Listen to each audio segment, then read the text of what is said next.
is about how cybersecurity and digitalization play into the European electrical grid.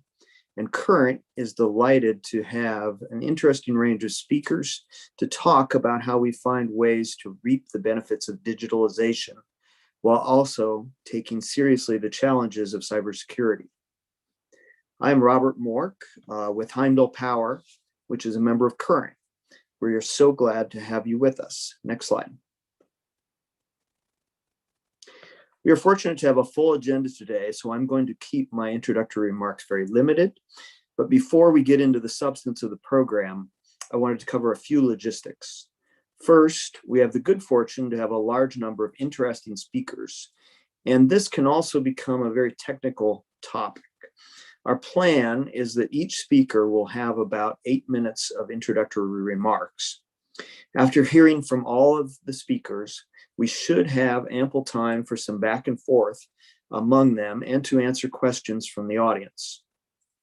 Please feel free to use the Q&A feature in Zoom to ask questions as we go along, and we will try to get to as many questions as possible during the webinar. To the extent questions remain unanswered, we will try to get back with you after the webinar. I won't go through the entire list of speakers right now. I expect many of them will be familiar to you already, but I will introduce each one briefly as we run through the program. Next slide. A few quick more additional notes. First, this is the fourth in a series of webinars on accelerating the energy transition. If you've missed any of Current's past webinars, fear not, they are recorded and available online, just as today's will be. So if you miss anything, you'll be able to review it later or recommend it to a colleague who might also be interested. Next slide. Whenever I join in a webinar, I always like to know a little bit about who's sponsoring it and why. So I hope you'll indulge us with just a brief word from your sponsor. Current is an industry organization whose members are interested in using modern grid technologies to respond to the challenges of decarbonization and the energy transition. Next slide. In the interest of time, I won't go through this slide in detail, other than to say that Current is not necessarily looking to replace existing technologies, but to offer solutions that work together with others to optimize and maximize value. I'll leave it at that for now, but we'd be delighted if you would like to take time to learn more about us from our website at your leisure. So moving on to the heart of our presentation. Next slide. How we use our grid is changing. Electricity use was once a world of relatively small number of central station type power plants, which were given relatively simple dispatch instructions to follow load. I won't say it was always easy, but each utility had its own system, which it could protect in its own ways. And utilities did it pretty well to keep the lights on for all of us. But our world is changing. New kinds of generation are in a lot more places across the grid. And with digitalization, new ways are open not only to interact with it, but also undreamed of opportunities to optimize the system. In this webinar, we want to talk straightforwardly about the security challenges that represents, but we also want to talk about how we can meet those challenges while taking advantage of the opportunities. Our first speaker will hopefully set the stage for doing so. Please join me in welcoming Bas Krumer from DNVGL to get us started. Well, good morning, everybody. And for some people, it's really early. Welcome also. Let me go into the next slide, please, Grace. Thank you. So, cybersecurity, digitalization, electricity grid in Europe. And it's not only the grids in Europe. Next slide, please. Yeah, so the request was done to talk about the grid of the future and then how this digitalization will be central to managing the benefits and the challenges. Will our grid change so much in the future? We all know that we've been building up this grid for many, many years, and it costs time to change it. And the grid itself will be enhanced, of course, due to all the challenges that are there. And the one that was already mentioned by Robert was how to deal with the renewable resources. And it is more the changing at this moment about digitalization and the more automation that will be required to run the grid in the future, and also to comply to the regulation. So if you look at that, we're still there to protect our crown jewels and to secure business continuity. And even if we did a good job in the past, it's going to be more challenging in the near future. Next slide, please. So the wires will be there in the ground, on the ground. We will enhance them where there's the need for it. That will take time, and we will introduce much more automation in our grid than we were using before. This is why do you do this? And we're now really getting into process automation of our grid, collecting more data. We're already used to doing that, but only parts. And we will work much more with modern technology and digital twin type of working than before. This also means that we will have a need for a more structured way of looking at our assets and the data of our assets. One version of the truth, everybody is working on that, and having a common data model and a standardized and structured data. Why is this needed? Because if we are going to deal with all these new elements coming into the grid, we need to support real-time data exchanges, and all those applications have to be running together, which you can see in the upper left corner. Enhancing the grid automation and building this GridOps machine does require that we do that in a secure way. So inherently, if you introduce more automation, more communication, there will be more vulnerabilities, and there will be a larger attack surface possible. So whatever we do now in the near future, secure architectures, security by design, and following your security standards. Next slide, please. So this is all about maturity as an organization, your cyber maturity, your cyber resilience, I will come back to that more, and your cyber people. And overall, you want to be compliant to the security as well. And why is the people so important? We are doing it ourselves. And it starts with our leadership and the governance supporting this and making sure this is pushed and done. And you can only do that when you have people and a culture of security and awareness to run such an organization. And if you don't allocate funding to it, nothing will happen. And if you don't measure and monitor this, again, you're not sure how you will improve in that area. And is this new? No, not really. Next slide, please. I mean, we've been doing this in the past.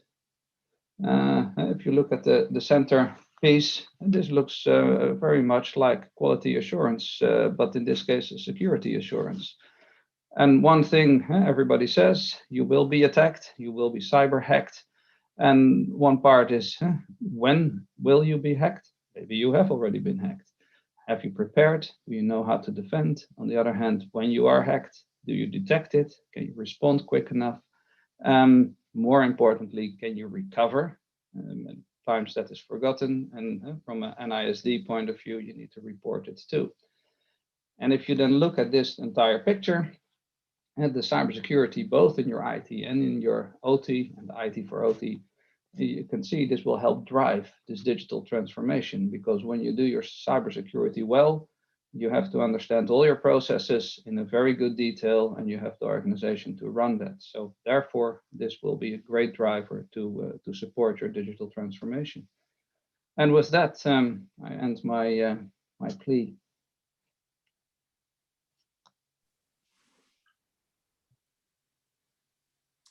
Okay, thank you, Boz.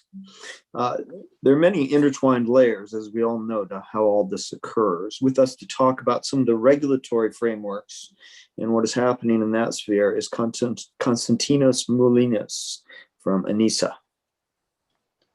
Hi, good morning, everyone. Thank you very much for this invitation. I'm Konstantinos Moulinas, cybersecurity expert from ENISA, and today I will speak about a little bit about the ENISA activities relevant to the energy sector, as well as the state of play in terms of the regulatory framework in Europe, as well as with some key challenges that we have identified all these years. Next slide, please. With regards to the role of ENISA in cybersecurity in Europe, it is a central one. It's a very important one. ENISA has taken over many activities relevant to cybersecurity in the energy sectors all these years. First, we provide technical guidelines. We issue reports which relate to the power grid, to the electricity, to the energy, and cybersecurity. We advise relevant EU institutions, Commission on policy development and implementation. Also, ENISA is an active member of the European Energy Information Sharing and Analysis Center, and it provides webinars, trainings to the participants, to the members of the ISAC, as well as it offers the service of the development of a threat landscape for the energy sector. We also provide knowledge to the NIS Directive Cooperation Group, which deals with energy sector cybersecurity, namely Workstream 8. And we have delivered one knowledge building session last year, and this year we will provide a new one concerning the industrial control system cybersecurity challenges and auditing techniques. In 2014, ENISA organized, of course, ENISA organizes in general the Cyber Europe exercise. And in 2014 exercise, there was a scenario referring to the energy sector. And finally, we provide awareness raising to different stakeholders and communities by participating in activities similar to this one. Next slide, please. With regard to the state of play, we have noticed that attacks in the energy sector are still in the rise. On the right-hand side, you will see a figure which is based on analysis of attacks, 100 attacks we did in the context of the energy ISAC. And it shows that ransomware is the most prevailing, so to speak, threat at the moment with regards to energy sector. The key regulatory documents which are in place and play a significant role on the shaping the energy sector cybersecurity is, of course, the NIS directive, which is under review. The proposal from the Commission for the review of the NIS directive, which enlarges the scope of operators of essential services to new players such as power generation, electric market operators, hydrogen, etc., and other energy operators. But also it contains some provisions which come to build on top of the existing NIS directive.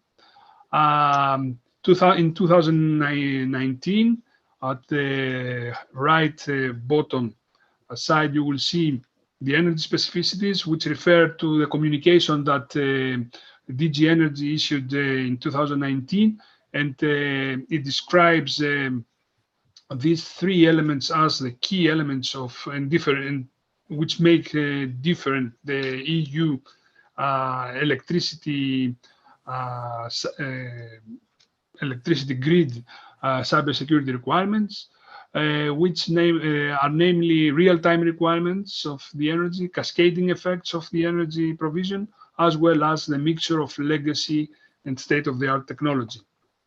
We have the European Critical Infrastructures Directive Review, which is now called the Critical Entities Critical Entities Directive. It is this review is still ongoing. And finally, we have of course, and most significantly, I would say at the moment, is the network code, which is under development. And one of the next speakers, Andrea Fossini from NSOE, will speak in more detail for this. Next slide, please. All these years, NISA has identified several challenges at a high level with regards to energy sector cybersecurity in Europe.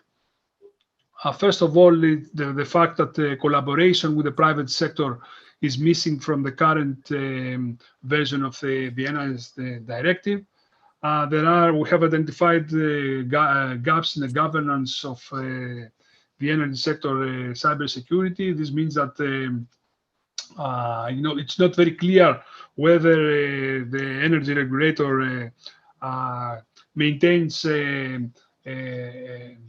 mandate on cybersecurity or not. In some member states, this is the fact. In other member states, the regulator does not deal with cybersecurity issues. Another observation and challenge is that small and medium operators are not in the scope of the NICE directive, and this creates problems due to the fact that there is a dependency between different energy operators, especially with the introduction of the renewable energy operators, which are normally smaller companies. There is no responsible disclosure of vulnerabilities framework in Europe at the moment, and also there are gaps in coordination during crisis. In other words, in case of a significant cyber incident with cross-border implications, there is no clear way how the European stakeholders should respond to that to this incident in a structured manner.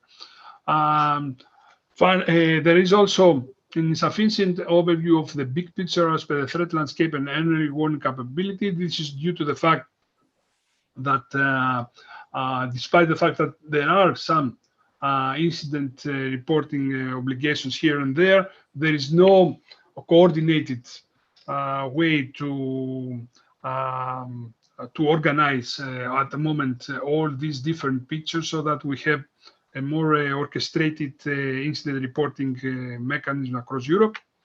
And finally, there are dependencies on the sectors which are not taken into account in the current ENAS directive. And some of these challenges, we expect that the new proposal of the directive will face. That was my short presentation. Thank you very much. Thank you, Konstantinos.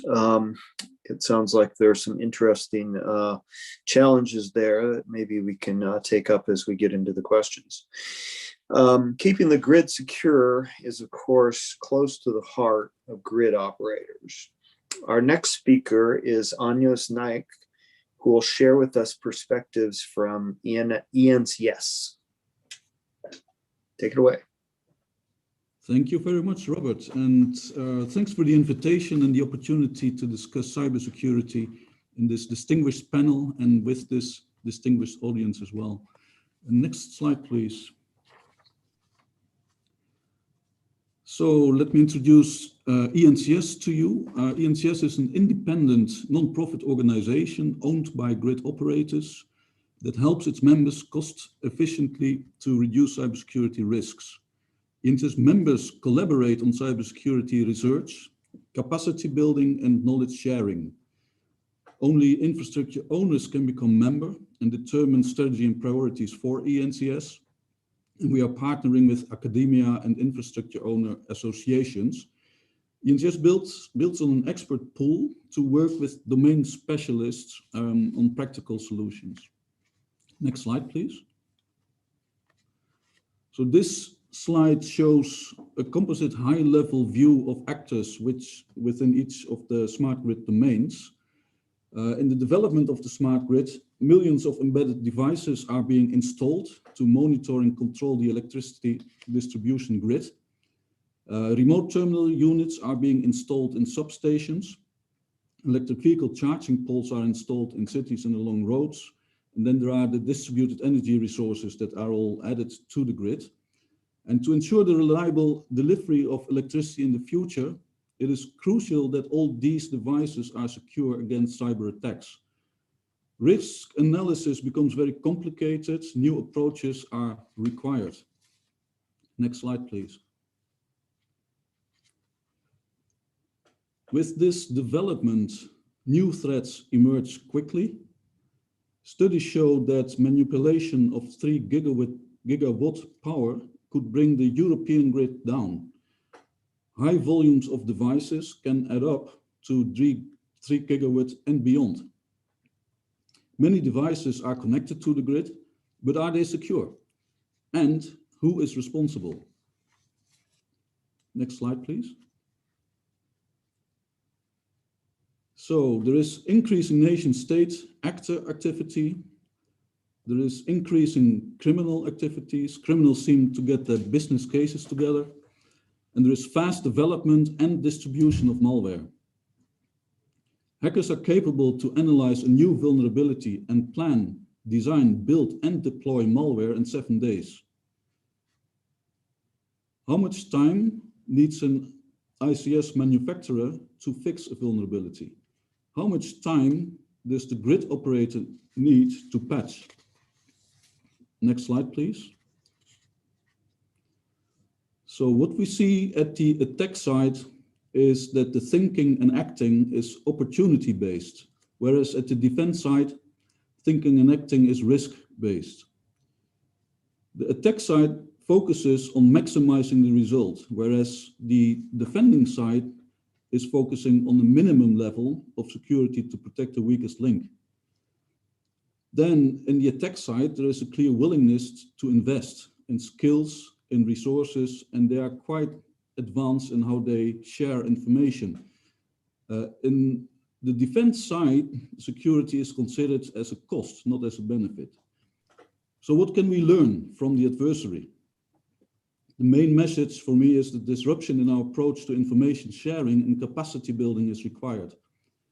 We have to leverage all the knowledge and skills in our community. We have to go beyond traditional customer-supplier model and move on to more co-creation and sharing model. And all the relevant stakeholders have to take ownership for the issue. Next slide, please. So here is the focus for ENCS for 2021. We have organized our program in 3 areas. So we have the policy program aimed at security officers, at grid operators.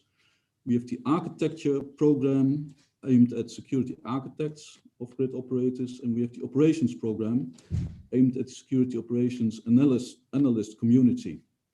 And all the content that we create in those programs is available on the website of ENCS in the portal, but there's quite some content that is for members only.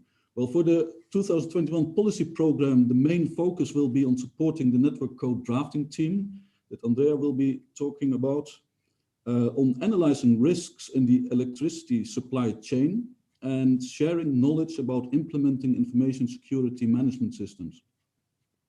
The architecture program will continue work on the product assurance scheme and architectures and requirements for both central systems and field devices.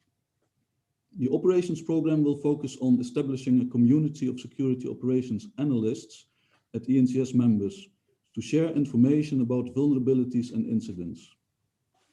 To conclude, we need the right knowledge and new flexible ways of risk management. The entire chain needs to take responsibility.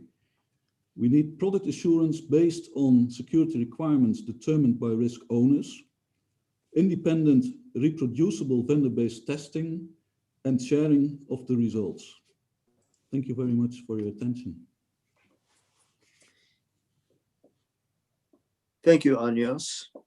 One of the venues where these issues will play out is in the drafting of new cybersecurity network codes, which will begin to play out in more public venues this year. Our next panelist is a convener of that process with ENTSO-E. Please join me in welcoming Andrea Foschini. Thank you, Robert. Hi, everybody. My name is Andrea Foschini.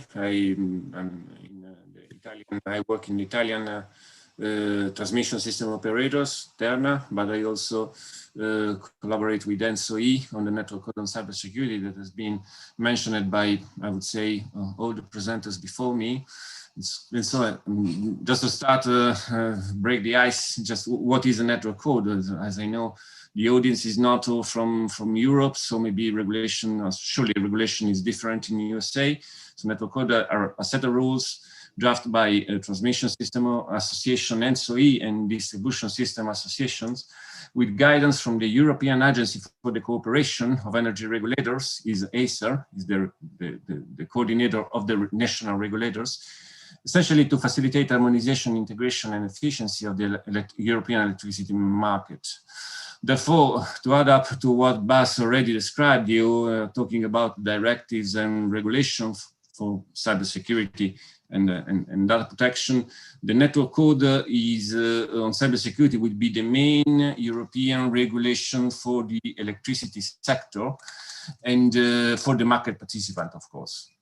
The development of network code is a process that has been started by ENTSO-E and DSOs, but is of course is a collaborating process that will involve all the relevant stakeholders. Of course, first is the DG Energy of European Commission, and but also with the European regulator ACER, and with ENISA, with Konstantinos, that like all the other speakers that presented before me, has joined the drafting team. And but in following phases, we'll also include national authorities and regulators as well as market participants in the electricity sector. Next slide, please. Okay. And now here, what I want to touch with you is the 5 areas that the network code will actually regulate. And reading from the right side to the left side, the first topic that I want to introduce is the cross-border risk assessment and management. This is of paramount importance because up until now, as presenters already said, there has been cybersecurity regulation and directives like this directive or the Cybersecurity Act that actually asked each of the electricity market participant to perform a certain task in inherent cybersecurity, like risk analysis, like incident management. But really, in previous regulation, there wasn't a main focus on collaboration, on cross-border analysis. And we know that electricity sector is a particular sector, very, very peculiar. And as the network has to be kept stabilized and in equilibrium all the time. And if a participant of the network fault on the stability, then a great risk can overreach all the other participants, in particular the neighbors. And this is why cross-border risk assessment and management is very important, as well as the I'm going on the second pillar on the common security controls and requirement. This is of course of paramount importance because of the cybersecurity nature, intrinsic nature. I mean, if we are in a chain of actors, we are exchanging ICT information and system infrastructures. Of course, the vulnerability of one of the participants can be a problem for all the participants participating, and so the network code will aim to define common security controls and security requirements in order for all the electricity grid participants to have a common level of security and a level that can be trusted from participant to participant. This, of course, can't be done without addressing also the product, the cybersecurity of the products, because the electricity participant, of course, have a business that is focused on the electricity transmission and distribution, but they can seldom really assess the security of products in-house. I mean, the TSO or a distribution operator can't really have the capabilities to actually assess the cybersecurity of the products that he owns and that he uses to operate as part of the network. And therefore, it is important to have an assurance scheme, a certification scheme. And here in NISA is, of course, the leading authority in Europe on this field. And so one of the aim of the cybersecurity network code will be that of facilitating the introduction of an assurance scheme for product cybersecurity. And then we go into the realm of the processes for cybersecurity. The first that I mentioned here is the first pillar of the network code is the sharing of technical information. Here we mention it referring to the incident-related and threat-related information. Of course, this is a very sensible topic, because the information of an incident happened is, of course, something that is very confidential on the perspective of the impacted actor. And in this sense, the network code is aiming to set up a framework for information to be desensibilized, anonymized, while maintaining at the same time a value in terms of information shared. And the last topic, the last pillar of the network code is the introduction of a cybersecurity certification for the electricity participants, so for the actors that participate in the grid. There were several standards that were analyzed during the work, and now we are aiming to suggest the use of the ISO 27 certification, as it already has an accreditation scheme well established in Europe. And it's a minimum standard that can really help raising the security of a grid participant. Next slide, please. Okay, and here in this slide, I want to give you the high-level objectives in each one of the pillars that we have been discussing up until now. Of course, main actors involved are European Commission and regulators. In this very moment, ACER, the European Authority for Regulators, is drafting the guidelines for the development of the network code based on the output that NSOE and DSOs associations gave to them in order now to develop essentially the 5 pillars that I already described. And then, of course, in the process that will follow this issuing of the guidelines for the network code by ACER will involve the ACER again and NISA and the regulators of national regulators and national authorities, but also grid participants, DSOs, producers, energy market operators, as per the main directive that actually states how a network code should be developed. On the governance side, and I would like to drive you on the right side of the slide.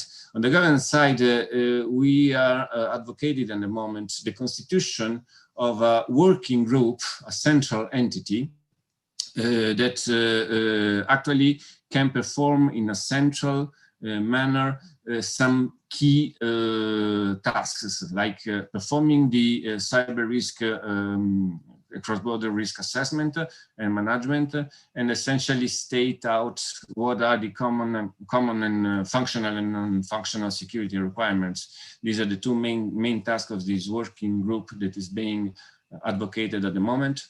Of course, is always a collaborative process, because when you start designing functional and non-functional security controls, you have to involve all the participants and the actors that will actually have to implement this kind of security measures.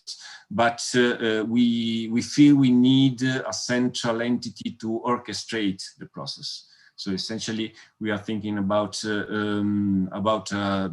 constituting a body like a working group in order to perform this task in a centralized manner, and and then driving down product assurance scheme. This will be probably advocated as a voluntary scheme to adhere.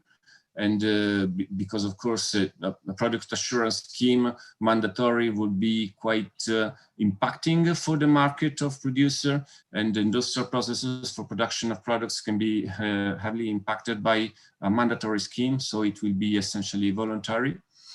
And on the left and the right, far right side of the slide, you can see the responsibility for the grid participant in terms of network code and cybersecurity. And here you have essentially two main responsibilities. The first one is to lean towards the ISO 27 certification, and of course implement the common functional and non-functional security controls in order to assure all the others grid participants to actually have a level of security in line with the minimum target established.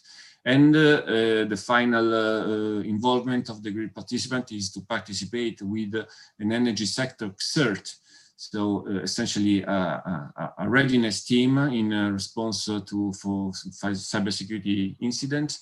Of course, the sharing of information is voluntary with the energy sector CERT, but is strongly advised as the sharing of information can really help the entire sector to raise the bar of security in terms of resilience and ability to immediately address threats that are currently impacting on each one of the grid participants. I thank you very much. I think I'm finished. All right. Thank you very much, Andrea. There's, I think, lots going on there and lots more that we will be interested in following as it develops during the course of the year. Maybe just one sort of organizational note as we go along. I noticed several people have already posted some questions in the Q&A feature of Zoom. So we invite participants to continue doing that, and we'll circle back to those at the end of the presentations. So with that, let's move on. We know that there's a lot of hardware out there involved in all these systems. So sharing perspectives from some of the providers of those technologies, we welcome Mario Jardim of T&D Europe as our next panelist. Mario? Yes, thank you. Good morning. Thanks for the invitation to participate. So if you could change the next slide, please.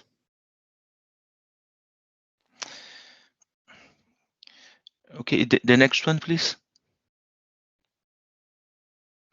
Yes, so just to introduce the association that I am representing here with you today, we are in Europe, so we are the Association of the Electricity Transmission and Distribution Equipment and Services Industry. So we are mainly composed of trade association members around Europe and corporate members that are providing the technology to support the grid. And we are going to share with you some of the efforts that we've been doing and how we see the cybersecurity evolution happening in our business. Okay, next slide, please. So as I said, this is something that we've been working for quite a while. So it's a long-term commitment that we have, and we will continue to have when looking at security.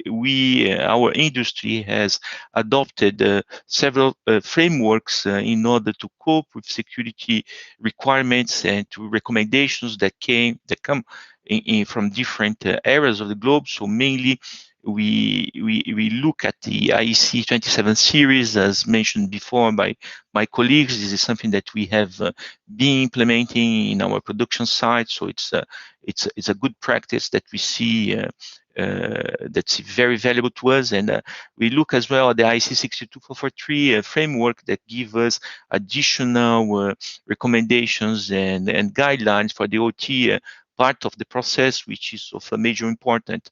So in this picture, we also look at the technical standards that we implement in our products for smart grid interoperability, which is something that we have to keep in mind when looking at the solution that we're deploying. Our industry has done a lot of efforts as well on the supply chain best practices. So there is a lot of ongoing, a lot of transformation, and how we are designing and integrating and even commissioning our products and solutions. So there is this secured by design that is now incorporated into the way we work. In general, the industry has implemented dedicated organizations for cybersecurity, and we have as well dedicated CERT teams inside the different members. So people are very serious about how this is managed and the correct contact point and the correct handling of a potential problem. We also took lots of efforts related to the adoption of a secure development lifecycle. So, and when we are looking at our products, we have implemented what we consider the best in class today for the development of those products that dictates or tells you what are the rules that you should be following, how you should be following, and the associated certificate that can demonstrate the practices that we put in place to reach at the end of the chain secure products.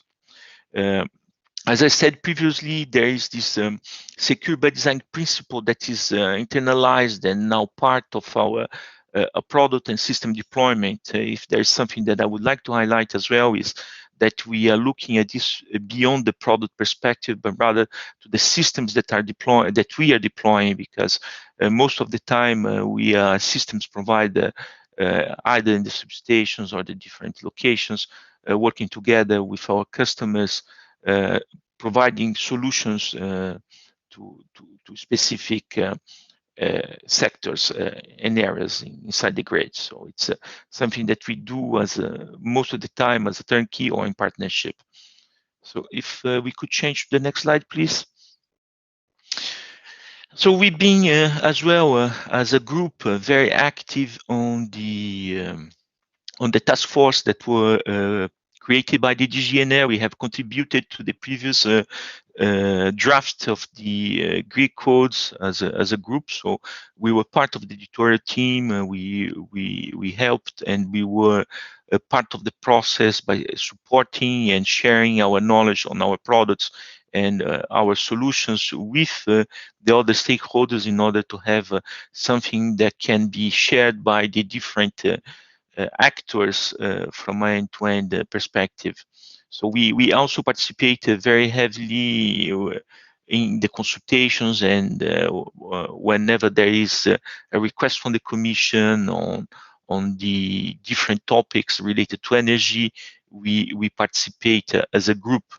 And we also have a very important role that is of importance for today, is the role that we have in international standardization. So our members are quite active into cybersecurity standardization.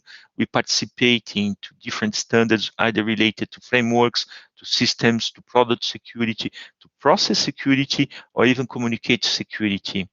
And we are also a group that is active on the interoperability of those solutions.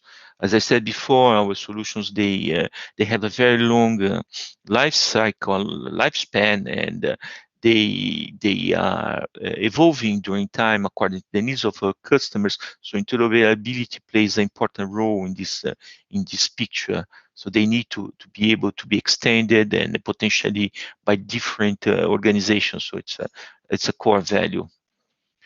Next slide, please. So when we look at the different picture that we have around the evolution of the grid, technology, and the actions ongoing, there are a certain number of things that we consider of importance that we would like to share with you today. So we think there is a need to at least to debate and to discuss further, which is what we are doing, to some topics. If you could please put the next slide. There is, to our opinion, a need to have a focus on a system view, which is holistic. We have to debate a little bit more on systems, not only products, but rather how this will perform a mission, the risk assessment of that particular system, what is its resilience objectives, the design of those systems, how they are really implemented, what is the defense in-depth strategy for you to really deploy something that will be safe during a longer period, and the secure deployment, and of course, in a later moment, the operation and maintenance of this system.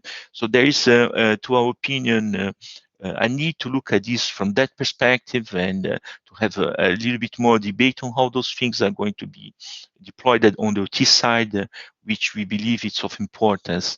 As I was saying before, there is, to our opinion, a need or a special attention to be given to the very long lifespan of the product. Sometimes those products or systems, they are deployed and they are going to be operated for the next 20 years.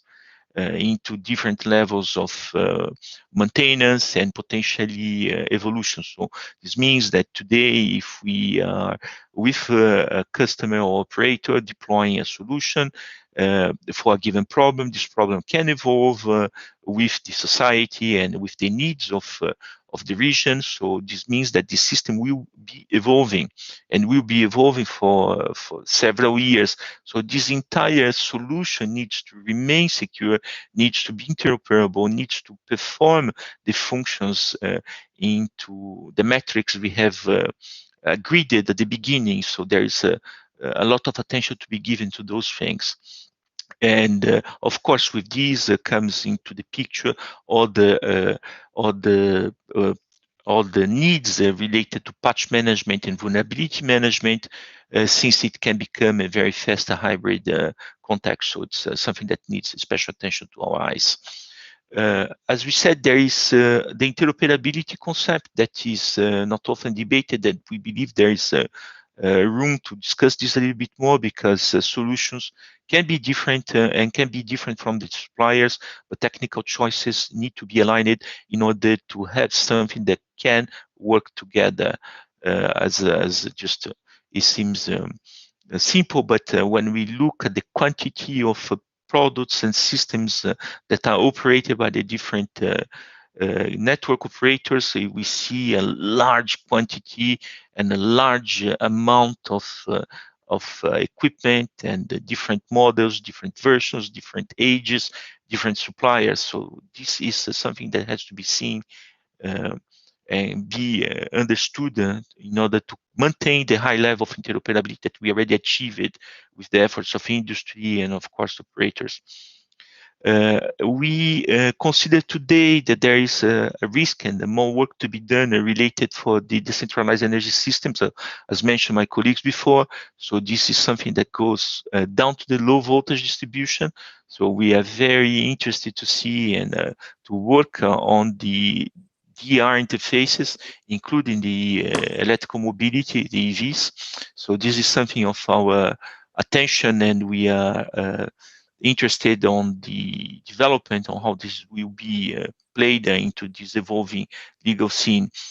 We also think there is a need as well to observe this notion of the requirements that are considered to be the minimum security requirements, or the baseline that we were highlighting before. There is a need to look at this from the international standardization point of view and assure compatibility, so we can have something that's compatible worldwide and not fragmented. So we would like to avoid fragmentation while keeping a high level of standardization. And there is two other points that we would like to raise for you today, of importance as well, at least to us, which is, as I said, there is a lot of effort that were done on our industry. We went through certification, we went through to to a process of third-party verification of products, process, and different things. So we have today plenty of certificates that are international, and we would like to understand from the regulators how this will be recognized in future for the evolution on the Greek codes. And considering Greek codes, we think there is I need to at least to look at the sufficient participation of the industry in the writing process, so we can help you with our expertise on our equipment and our capacity to deploy solutions with you. So that's on my side today. All right, thank you very much. Thank you. Let's see, it's good to hear from our friends at T&D Europe. We are pretty close to right on time, which I think is very impressive with this number of speakers. It brings us to our last two, we are doing together, actually. They graciously offered to do so, and we thought that might help keep things on track also. So please welcome Rick Cutter of Cloud for Utilities, and also John Cullinane, who is bringing us a sort of a utility CIO perspective. So go ahead, gentlemen. Hi, good morning, everyone. If we can go to the next slide.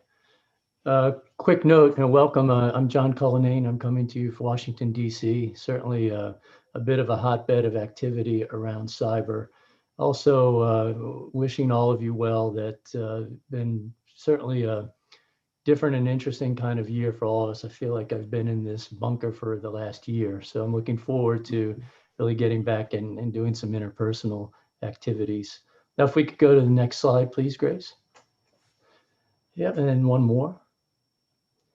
Thank you. So one of the things I like, and hopefully I can give you just very quickly a little bit of perspective, because each of the presenters have done the slides, on their own, representing their groups, but I'm really pleased at the commonality across them when we reference standards, when we reference different approaches, and certainly the realization of the importance of protecting our critical infrastructure. I think it's become for all of us, it's well understood cybersecurity is an important concern. One of the things I've liked, and unique in my case, I think a little bit, is that I spent about a decade as a security officer before becoming CIO. And it's interesting that those can actually be conflicting roles at times when you're considering it. So it's interesting to kind of take all of these practical guidelines and framework and actually implement them within, in our case, a utility. One of the nice things I was afforded was really having good, solid board and senior executive support. This goes back to us developing a specific security practice right on the heels of Y2K. So over for 20 years, I think this has been recognized as an emerging, just one of an emerging risk, which Rick is going to talk about a little bit for utilities. What's made that nice is I think we got away from the pattern of using the kind of dire consequences of cyber as a selling point for the program. It became yet another business problem that we needed to tackle, and was treated as many of the other top corporate and enterprise risks. What I found, though, in our case, for many utilities, the IT teams continue to design and manage traditional closed systems, and the architectures were really kind of traditional in nature. Very common to see closed architectures, very insulated environments for security concerns. In our case, largely the entire backbone and framework was all private. There really were very limited touch points to the outside world, although I did see some of our other colleagues today talk about their zoning and infrastructure, which plays an important role in it. But I'm finding that's changing, and it's changing for the better as really the new technologies and capabilities emerge. And really our practitioners, our IT teams are pushing for this as well. In order for them to effectively deliver solutions, we need to open things up a little bit in a secure manner. Digitalization is driving new approaches to these hybrid designs.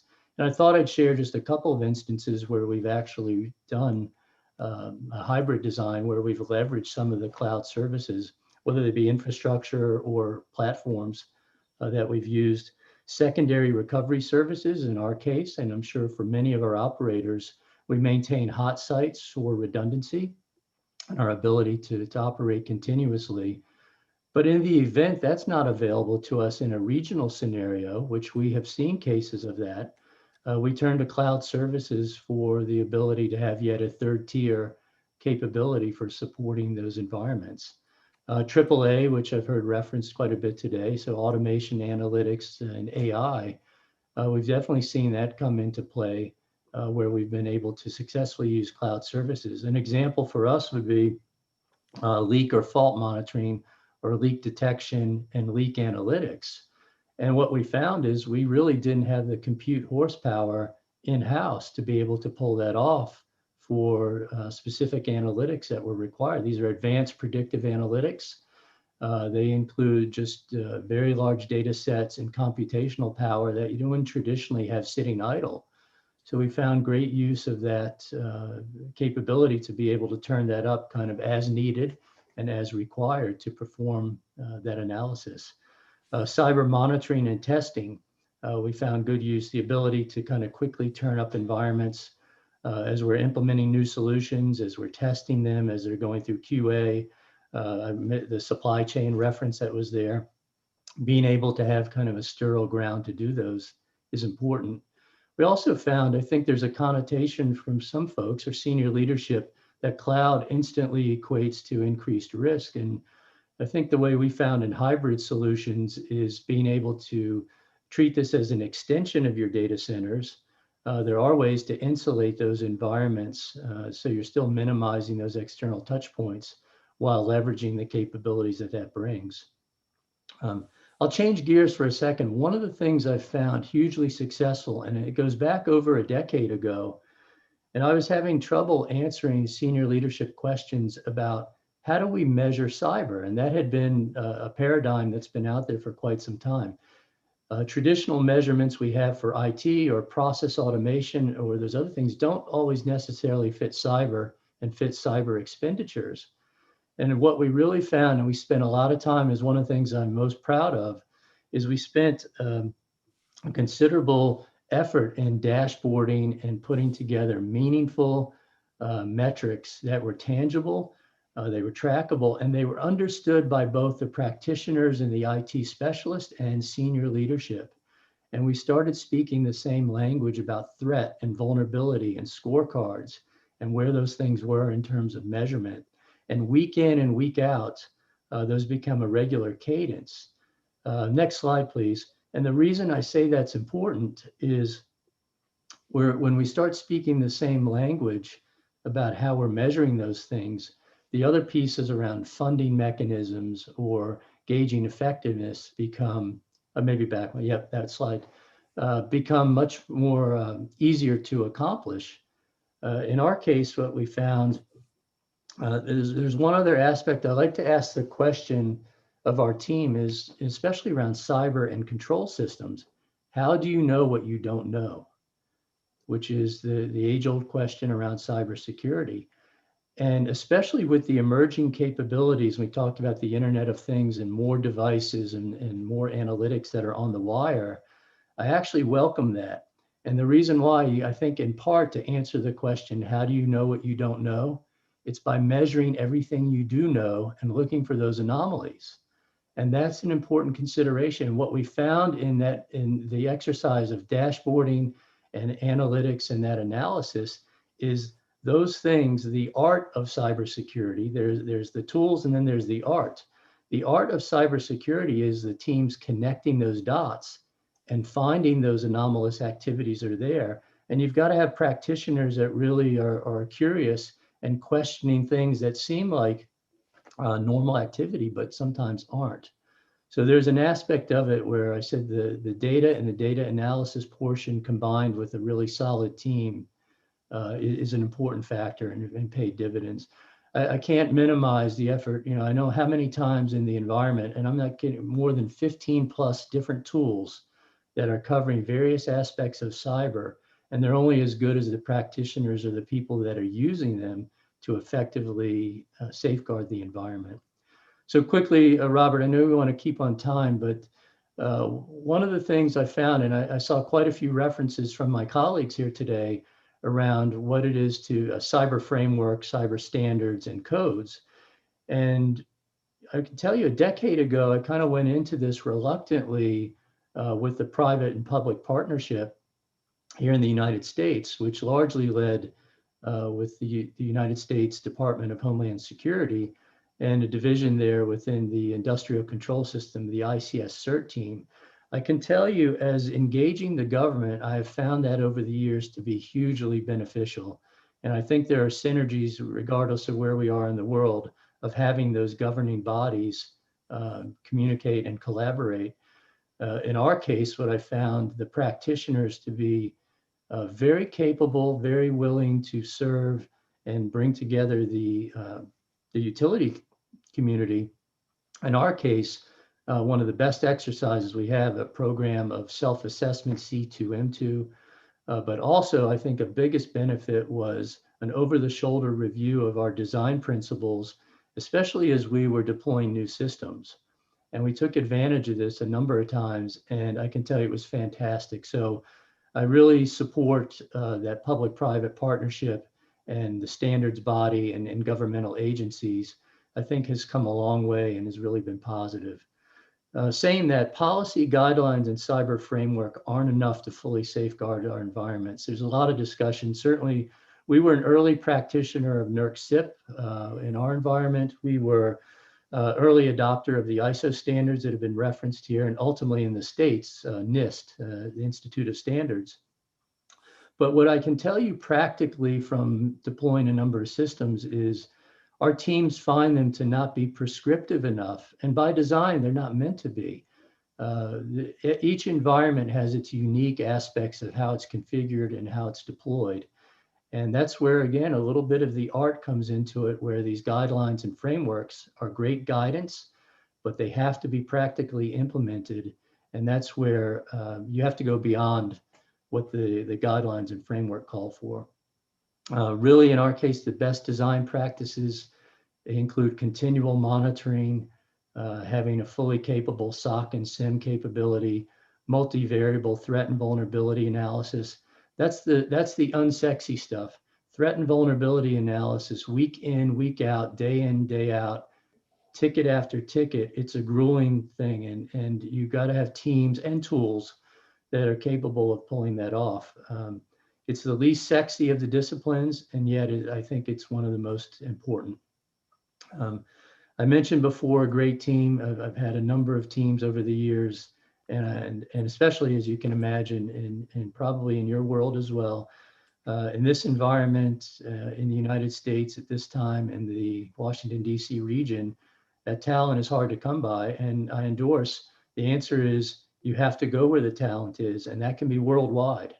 That's a unifier for all of us, bringing us together, is because there isn't just one pocket of where those resources are. We really have to extend, collaborate, and leverage each other's capabilities.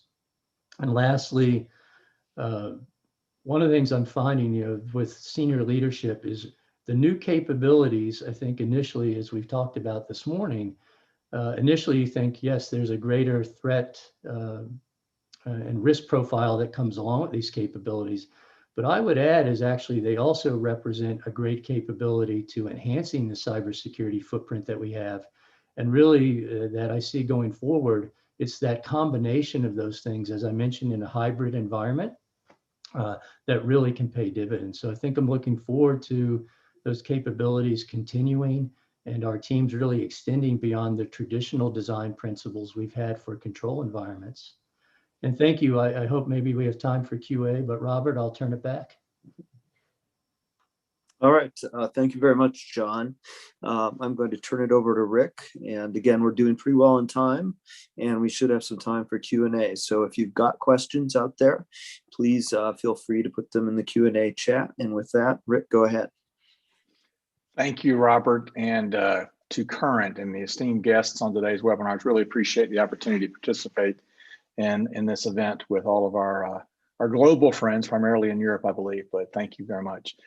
Next slide, please. So we started Cloud for Utilities, started forming it in 2016, 2017, primarily in those days in North America. We are expanding sort of our purview into Europe and Asia this year for our event. But in essence, we're an organization to help educate and provide information about cloud computing and different components of that. I would say the United States and North America have been sort of laggards to providing and utilizing cloud services compared to our European friends. But we did a survey right before COVID, believe it or not. And one of the things we're measuring is how are North American utilities progressing on utilization of cloud. We envision cloud as being a substantial enabler of technology for multiple things in the utility and energy markets. And it appears that prediction is coming to fruition. So we surveyed about 150 utilities in early 2020. And in essence, we're saying that people are planning ERP projects, customer systems, CRM systems, all different types of enterprise applications were underway. And if we go to the next slide, this is the interesting one from our survey. A very substantial number of those were saying they would do those projects and those infrastructure engagements for technology with some sort of cloud service, which was roughly a 28% increase when we very first started this process in 2017. So in North America, we're seeing substantial shifts to, I guess, trust of cloud, right? As John said earlier and others, or John did, about the perceived negative connotations regarding cloud computing with things such as cybersecurity. It has certainly been one of the inhibitors. So if we'll go to our next slide, and I don't have a bunch of slides, luckily. In our survey, the number one impediment to going cloud was cybersecurity. So I guess that's not a shock to us. But what we are saying is, and I think we all recognize this, is that cloud computing is certainly becoming sort of the norm of our business discipline, just like project management and engineering. It is something that's top of all of our minds in regards to just running business. Other items that were concerns for moving to cloud computing were lack of control, cost, technology maturity. And for us here in North America, we still have some challenges in the regulatory side. Utilities in the US, I think most parts of the world that are investor-owned still are making their profits based on capital engagements within the organization. And currently in the US, that's not a clear approach to how to earn a rate of return on those investments. So that is still a concern here in North America. That's starting to change, and we think there'll be a big year in 2021 here in the US regarding that particular regulatory issue. So regulatory is a big part of that in the US. Next slide. That is it for us, Robert. Short and sweet. All right. Well, thank you very much, Rick. Thank you to all of our speakers for keeping us on time here. We've got about a little more than 20 minutes for questions. So again, there is a Q&A feature in Zoom, which probably we've all learned a lot more about these kinds of platforms over the last year. So people are probably familiar, but in case you're not, look for that. I know we've got some questions in the hopper already. We've covered a lot of perspectives here, so it's not always easy to try to find sort of common themes, but we'll try to pull some of those out in our discussion. And there's a lot to cover in this area, obviously, that in this kind of amount of time. I know that last fall there was a 2 or 3 day conference trying to work through some of these issues. We do want to be mindful that the audience has kind of mixed levels of technical grounding in what we're talking about. So probably most of our discussion will be a little bit more of a policy than a technical detail. But if you do want to get into things in more detail, please reach out to us. And I might even put the panelists on the spot a little bit at some point here and see if they have questions they'd like to ask the group.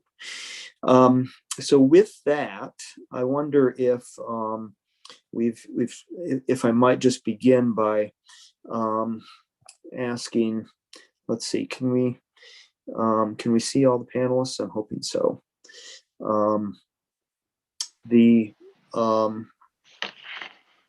we might just start kind of looking at,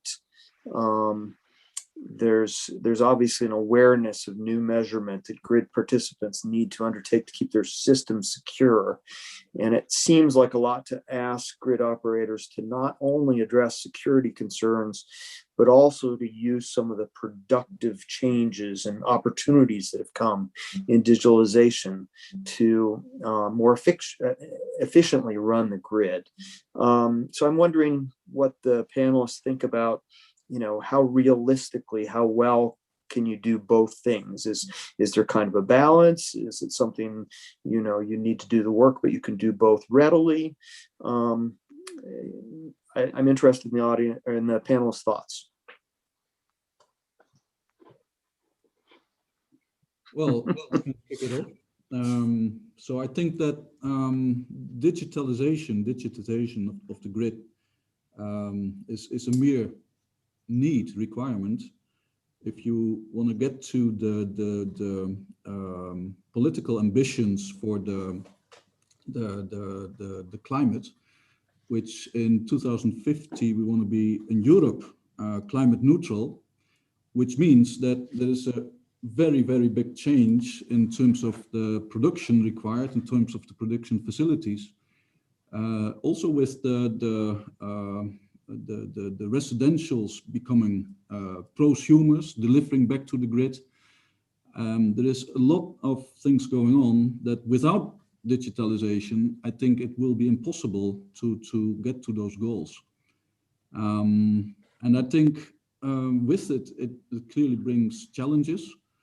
But I think to deal with the challenges is crucial to support actually the realization of the grid transition. Thank you, Agnes. Other thoughts? Yeah, and it's well in line with what Anil says, and also Malcolm Fletcher has been asking questions about that. So it's the automation really that will drive this change, and the automation and the vulnerability coming with that. One of the questions was, would cloud help to support this? Well, yes, it will, and it will mainly be in our household environments and around our household environments. I think one of the big challenges now being addressed is what happens to our grid when we move away from other energy sources and we do more electrically. So we're going to stress that grid on the lower parts much more. So we have to do much more automation in the lower parts, and also do automation inside our homes to switch on and off different processes depending on demand and on availability. So you see that I, as a person, will have to go out and buy home automation equipment that can fit into a system where local energy management is being done, whether or not it's cloud supported. So the security there will be really exciting, because suddenly all your households coming into play, and within the household, the different processes and the sensors and the communication used there. So we're looking at a much higher degree of complexity. We're doing real-time, more or less real-time process automation onto all the levels of the grid. From an engineering perspective, that's really exciting, of course. But it all goes hand in hand, and you have to set your security standards up front. And the standards is not only how do you handle the processes and how do you manage that, but also how do you do that from a technical point of view. So it's a lot of work that comes in addition to the work we already have to do, but at the same time, it is what I mentioned before. It's like quality management. Now it's security management and quality management going hand in hand. Does that make sense if I say it that way? Or? It seems prudent. Any other thoughts from the panel? Let me add a comment, Robert. I think we've had some major challenges here in the U.S. and the state of Texas with ERCOT. They have a substantial amount of green energy. A little off topic, but what I believe we'll see this year is going to be major conversations about grid modernization that'll be derived based on the challenges they've had. And they've had millions of people without power and water systems freezing. It's been a real problem. So I would envision that we'll see lots of discussions about grid modernization, at least here in the U.S. Regarding that. So that could hopefully be something good to come out of it, is moving that football down the road. Thank you, Rick. That kind of ties into another question here that somebody brought up about different parts of the grid having different security standards. And I gather that's something that's being sort of talked about in the cyber network codes. Thoughts about, kind of what's realistic. It's generally, it's a challenge in our industry, right? Because you have different nations or states in the US that have their own approaches, and the system runs according to the laws of physics, and cybersecurity obviously is an international issue. Can the panel talk a little bit about that? Yes, if I can introduce the subject, I also wanted to pick up a question from Mr. Moore in the chat. Actually, he was introducing this argument about if adhering to different security standards, voluntary or mandatory base, it could, of course, result in a different level of protection on the different chain, the link of the chain, and the weakest link, of course, is always the one who fails the whole chain. And okay, that if you remember the slide of how the pillars of the network code should develop in the future work, actually you have two mandatory pillars that are very important. And these that the grid participant should get certification, and with certification I mean an information security management system in place and managed and all the rest, and also the performing risk analysis cross-border, but also on an individual level. That and this is mandatory, and this is what actually is going to define a level of security that will be the minimum level of security. And in that kind of environment, the central body that the network code is advocating will actually have the task to assure that there is a minimum level of security in all the grid participants. Now, when you go on the voluntary adoption pillars like the product assurance and product certification, here you somehow you have to put off the hat of the TSO or DSO that is actually acquiring the products and of course would like to have all the products certified. And you have to put on the hat of the regulator. The regulators go out and say that for the grid, electricity grid, you can only use a certified product. You are actually going to cut the market in two for those actors that can get their products certified and those who can't. And naturally, you are excluding a whole part of participants. Of course, we are not talking about the biggest one. The biggest one are already certified or can get certified in a short time, but all the little participants of the market risk to be out of the business. And this is something that you can't really state as a regulators. This is why the adoption will be voluntary. Of course, the adoption will be of the product assurance scheme will be one of the main security measures that will come out from the cross-border risk analysis. And so if an operator of the market, a grid participant, will result to be paramount important and critical for the grid, he will probably opt for adhere to the product assurance and will ask his suppliers to actually get certified. So you're actually trying to get that kind of security level without disrupting the market. This is one of the line of thought that was followed during the work on the network code. Hey, Robert, Any other? John, Yeah, go ahead, John.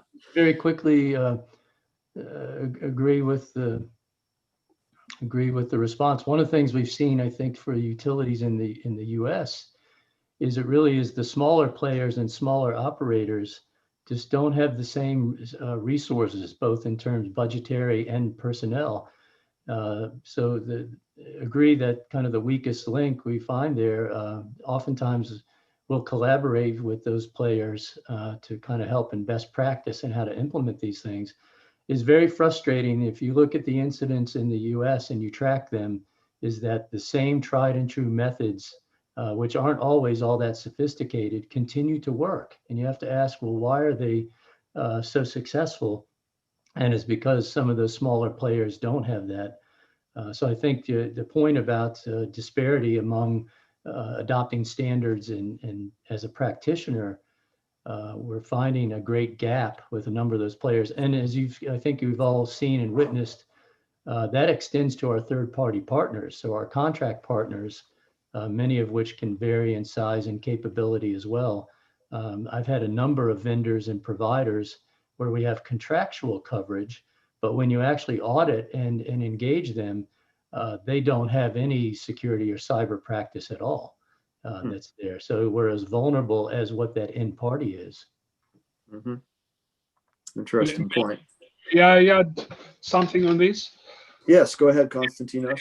Regard to the small players, so to speak, I would like to highlight the fact that the European Commission, from time to time, opens funding opportunities for small utilities in order to have access to services and products that otherwise would be difficult for them to have access to.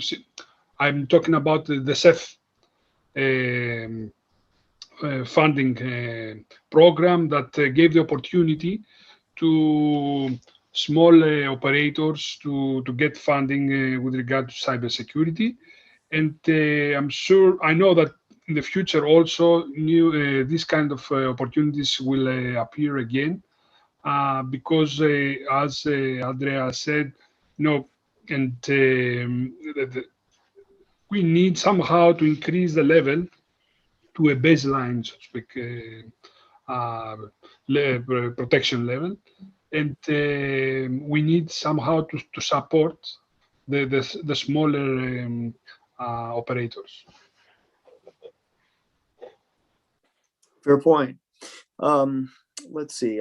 We've got a little bit of time left. I know Anyos and Mario, I don't think we've heard from you yet in the Q&A section. I wonder if you have responses to any of what we've been talking about or questions of your own for the panel.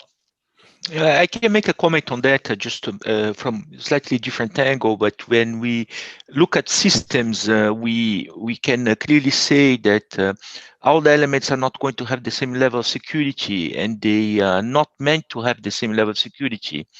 That's why we have this need to look at this from a holistic point of view and the relationship of all those things. Therefore, how you design those solutions is of a major importance. So there are techniques that you need to apply on your system when you are constructing them to make sure that you have a strong defense in depth capacity on what you're delivering, then help this type of problems to be heavily minimized or even completely mitigated. So this type of engineering design we consider of a major importance when we are deploying solutions.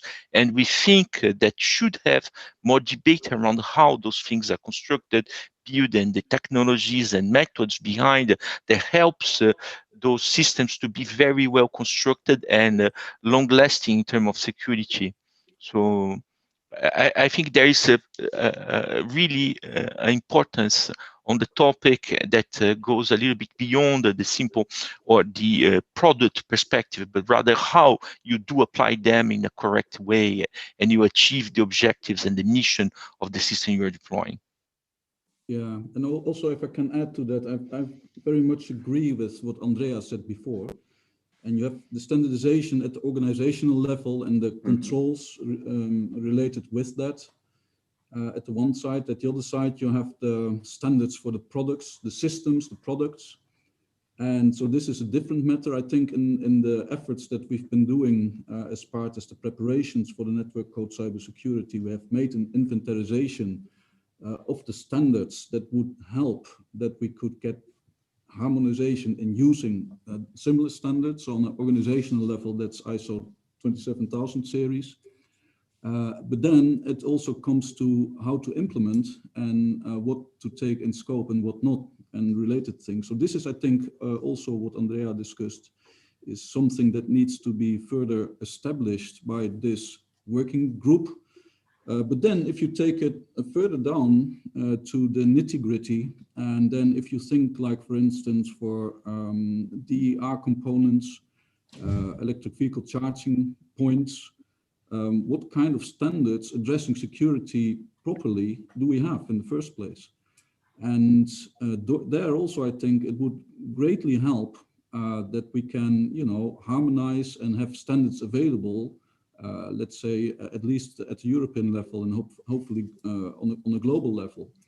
But this is something that is still quite complex, because if you talk to an individual manufacturer addressing security of, say, for instance, a charging point, then the manufacturer cannot quite understand the potential impact that this type of infrastructure could have to the electricity grid as a whole.